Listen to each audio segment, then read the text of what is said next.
தற்போது கிடைத்திருக்கும் முக்கிய செய்தி, தடை செய்யப்பட்ட ஹிஸ்புல் தஹ்ரீர் என்ற இயக்கத்திற்கு இளைஞர்களை சேர்க்க முயன்றதாக புகார் எழுந்திருக்கிறது. குற்றம் சாட்டப்பட்ட அசீஸ் அகமது என்ற நபர் பெங்களூரு சர்வதேச விமான நிலையத்தில் கைது செய்யப்பட்டார்.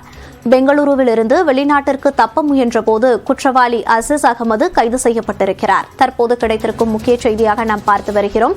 சென்னையில் அலுவலகம் அமைத்து தடை செய்யப்பட்ட ஹிஸ்புல் தஹ்ரீர் அமைப்பிற்கு ஆள் சேர்த்த குற்றச்சாட்டில் தற்போது குற்றவாளி கைது செய்யப்பட்டிருக்கிறார்.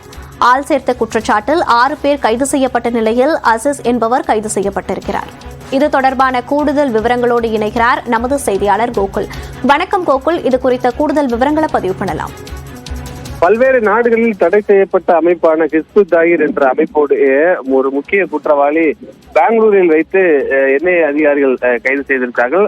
அசீஸ் அகமது என்ற ஒரு முக்கிய குற்றவாளி பெங்களூரில் இருக்கக்கூடிய விமான நிலையத்திலிருந்து வெளிநாடு செல்ல முயன்ற போது என்ஐஏ அதிகாரிகளால் கைது செய்யப்பட்டிருக்கிறார். ஏற்கனவே என்ஐஏ அதிகாரிகள் இந்த வழக்கு குறித்து விசாரணை நடத்தி வரக்கூடிய நிலையில் ஏற்கனவே மத்திய குற்றப்பிரிவு போலீசார் உபா சட்டத்தின் கீழ் 6 பேர் இந்த வழக்கில் கைது செய்யப்பட்டு சிறையில் அடைத்தார்கள். இந்த வழக்கு பின்னர் என்ஐஏக்கு மாற்றப்பட்ட நிலையில் என்ஐஏ இது குறித்து தமிழ்நாட்டில் பல்வேறு இடங்களில் சோதனைகள் எல்லாம் மேற்கொண்டார்கள். குறிப்பாக இந்த தடை செய்யப்பட்ட அமைப்பிற்கு ஆட்கள் சேர்க்கும் விதமாகவும் இவர்களுடைய கொள்கைகளை பல்வேறு நபர்களுக்கு பரப்பும் விதமாக யூடியூபில் மூலமாக பிரச்சாரத்தில் ஈடுபட்டதாக ஏற்கனவே 6 பேர் கைது செய்யப்பட்டார்கள்.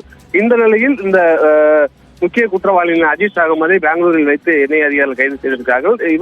இவரும் ஒரு முக்கியமான நபராக இருந்து இவருடைய கொள்கைகளை விளக்கும் விதமாக பல்வேறு நாடுகளில் தடை செய்யப்பட்ட அமைப்புக்கு ஆட்கள் சேர்க்கும் விதமாக பல்வேறு நடவடிக்கைகளில் ஈடுபட்டதாக என்ஐஏ அதிகாரிகளால் தகவல் தெரிவிக்கப்பட்டிருக்கிறது. தொடர்ந்து கைது செய்யப்பட்ட அஜீஸ் அகமதிடம் என்ஐஏ அதிகாரிகள் விசாரணை மேற்கொண்டு வராங்க.